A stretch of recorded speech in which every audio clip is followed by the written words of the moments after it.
اللهم صل على محمد النبي الأمي وعلى آله وسلم تسليما. بالله من الشيطان الرجيم. بسم الله الرحمن الرحیم وبک نستعین. اما بعد. محترم حضرات، دنیاوی کاروبار، معاشی الجھنوں اور ذاتی مصروفیات میں الجھ کر انسان اپنے مقصد تخلیق سے غافل ہو جاتا ہے. شیطانی اثرات اس کے دل و دماغ پر اس طرح چھا جاتے ہیں کہ اس سے کچھ اور سوچنے اور غور کرنے کی سدھ ہی نہیں رہتی. رفتہ رفتہ یہ غفلت اتنی بڑھتی جاتی ہے کہ نماز کے لیے مسجد میں کچھ دیر کے لیے جانے اور روزہ، زکوٰۃ وغیرہ عبادتوں کی انجام دہی سے بھی وہ ختم نہیں ہو پاتی. نماز دنیاوی خیالات میں گزرتی ہے اور روزہ لایانی باتوں کی نظر ہو جاتا ہے. یہ صورتحال زندہ دلان امت کے لیے سوہان روح اور عاشقان توحید کے لیے درد و کرب کا سامان بن جاتی ہے. مالک الملک کا شاہانہ جاہ و جلال جہاں اس کے دربار میں آ پڑے رہنے سے مانے ہوتا ہے، وہیں ارحم الراحمین کی رحمت بے کرا فکر مندوں کے لیے امید کی دیے جلاتی ہے. اور رجاء و امید کے عالم میں غفلت کی وادیوں میں چکر لگانے والا انسان اپنے حقیقی آقا کے دربار میں زبان حال یہ کہتے ہوئے فروکش ہو جاتا ہے: پھر جی میں ہے کہ در پر اسی کے پڑا رہوں، سرزیر بار منت دربار کیے ہوئے. اسی جذبہ، اسی عشق، اسی امید اور منت شناسی کا نام اعتکاف ہے. اعتکاف اگرچہ شرعی اعتبار سے سنت کفایہ ہے، جس کا مطلب یہ ہے کہ عبادت ہر شخص پر لازم نہیں، بلکہ محلہ اور بستی میں ایک آدمی بھی اگر اس عبادت کو انجام دے تو دیگر لوگ ترک سنت کے وبال سے محفوظ ہو جاتے ہیں. مگر اس شرعی حیثیت سے اعتکاف کی افادیت اور عظمت پر کوئی فرق نہیں پڑتا. یہ تو اللہ تعالیٰ کا فضل و کرم ہے کہ اس نے اسے فرض اور واجب قرار نہیں دیا، ورنہ ہمارے لیے بڑی تنگی پیش آ جاتی. اعتکاف ایسی عبادت ہے کہ معتکف اگر مسجد میں خالی بھی بیٹھا رہے پھر بھی عبادت گزاروں میں شمار ہوتا ہے، اور معتکف کا کوئی لمحہ ضائع نہیں ہوتا. مسجد میں بیٹھے بٹھائے اسے بے شمار اعمال صالحہ کا ثواب ملتا رہتا ہے. جو شخص اللہ کی خوشنودی کے واسطے ایک دن کا اعتکاف کرتا ہے تو اللہ تعالیٰ اس کے اور جہنم کے درمیان 3 ایسی بڑی خندقیں حائل فرما دیتے ہیں جو دنیا جہان سے زیادہ چوڑی اور وسیع ہیں. وَمَنِ اعْتَكَفَ ثَوَابًا ابْتِغَاءَ وَجْهِ اللَّهِ جَعَلَ اللَّهُ بَيْنَهُ وَبَيْنَ النَّارِ 3 خَنَادِقَ أَبْعَدَ مَا بَيْنَ الْخَافِقِينَ. ایک دوسری روایت میں ہے کہ جس شخص نے رمضان مبارک کے 10 دنوں کا اعتکاف کیا اس کو 2 حج اور 2 عمرہ کا ثواب عطا کیا جائے گا. من اعتکف عشرا فی رمضان کان کحجتین و عمرتین.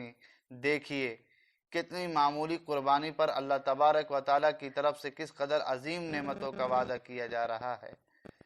آج کسی شخص کو اگر کسی لیڈر اور حکمراں کی کوٹھی پر چند دن رہنے کی اجازت مل جائے تو وہ اسے بہت فخر کی چیز سمجھتا ہے اور جگہ جگہ اس کو عظیم عزت افزائی جان کر اتراتا پھرتا ہے. ان سب فوائد کے باوجود غور کرنے کی بات یہ ہے کہ آج ہمارا عام معاشرہ اس عبادت سے محروم ہوتا جا رہا ہے. رمضان المبارک میں جماعت کی نمازوں اور تراویح وغیرہ کا تو ماشاءاللہ کچھ اہتمام ہو بھی جاتا ہے، لیکن سنت اعتکاف کی ادائیگی کی طرف رجحان بہت کم دکھائی دیتا ہے، اور اس کی وجہ اس کے سوا کچھ بھی نہیں کہ ہم عید کی تیاریوں میں اتنا وقت لگانا چاہتے ہیں کہ کوئی ارمان باقی نہ رہے، اور یہ سمجھتے ہیں کہ اعتکاف کی وجہ سے سارے ارمان پورے نہ ہو سکیں گے. عشرہ اخیرہ سے پہلے مساجد میں اعتکاف کے لیے باقاعدہ تشکیل ہونی چاہیے تاکہ اس عظیم عبادت کی طرف عمومی رجحان ہو اور مسجد میں اعتکاف کرنے والوں سے معمور ہو جائیں. اس زمانہ میں مسلمان زندگی کے دیگر مسائل میں الجھ کر عبادت میں بہت سی کمیاں کرتا ہے. روزی روٹی کے چکر میں اللہ کے تقاضوں کو پورا نہیں کرتا، قرآن و احادیث کے مطابق زندگی گزارنے پر کوتاہی کرتا ہے، نبی صلی اللہ علیہ وسلم کے بتائے ہوئے اعمال کے خلاف ورزی کرنے میں ذرا بھی گریز نہیں کرتا، اور اس عمل میں انسان ایک بڑے گناہ کا مرتکب ہو جاتا ہے جس کی تلافی ناممکن ہو جاتی ہے.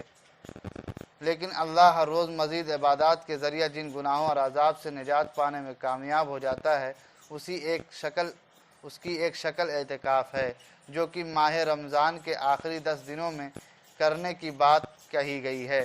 اعتکاف کی حالت میں انسان کچھ دنوں کے لیے دنیا کے فالتو اعمال اور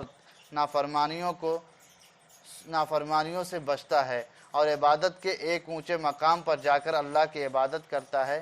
اعتکاف کے ذریعہ انسان کے گناہوں کی تلافی ہوتی ہے اور اللہ کی خوشنودی اور رضامندی حاصل کرتے ہوئے عذاب سے نجات پاتا ہے اور دنیا اور آخرت میں مزید کامیابی اور کامرانی حاصل کرتا ہے۔ رمضان میں ایک اہم رات شب قدر ہے، جس کے لیے انسان رمضان کے آخری 10 دنوں میں راتوں کو جاگ کر اللہ کی عبادت کرتا ہے، کیونکہ شب قدر کی بہت بڑی فضیلت قرآن و احادیث میں موجود ہے۔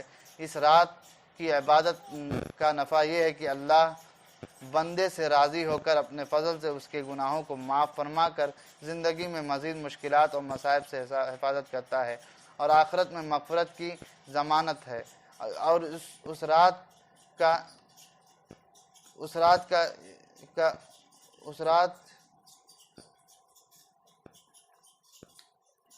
کا حصول ان کو زیادہ نصیب ہوتا ہے جو اعتکاف میں رہتے ہوئے اللہ کی عبادت کرتے ہیں، کیونکہ شب قدر رمضان کے آخری عشرہ میں کبھی بھی ہو سکتی ہے۔ جب انسان اعتکاف کی حالت میں ہوتا ہے، اس کا سونا، بیٹھنا اور مزید عبادات جیسے قرآن کی تلاوت، تسبیحات وغیرہ سب عبادتوں میں شمار ہوتا ہے، جبکہ یہ فضیلت عام دنوں میں نہیں ہوتی۔ اس لیے اعتکاف کے فوائد کو مد نظر رکھتے ہوئے انسان کو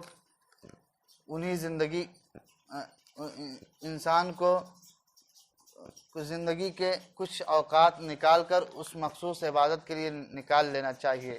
زکوٰۃ کی حالت میں انسان معاشرے کی بہت سی بیکار باتوں، فضول کام اور ایسا عمل جس سے سوائے گناہ اور اللہ کے ناراضگی کے سوا کچھ حاصل نہیں ہوتا، اس پر بھی اعتکاف ہوتا ہے۔ اس نظر پر بھی اعتکاف عبادت کا ایک بہترین عمل ہے۔ اللہ رب العزت ہمیں خصوصی توفیق مرحمت فرمائے۔ عورتیں اگر اعتکاف کرنا چاہتی ہیں تو وہ اپنے گھر کے کسی کمرہ کو جائے اعتکاف بنا سکتی ہیں۔ وہ کمرہ اس کے لیے مسجد کا حکم رکھے گا، یعنی اس کمرہ سے بلا ضرورت باہر آنا مفسد اعتکاف ہوگا۔ وما علینا الا البلاغ۔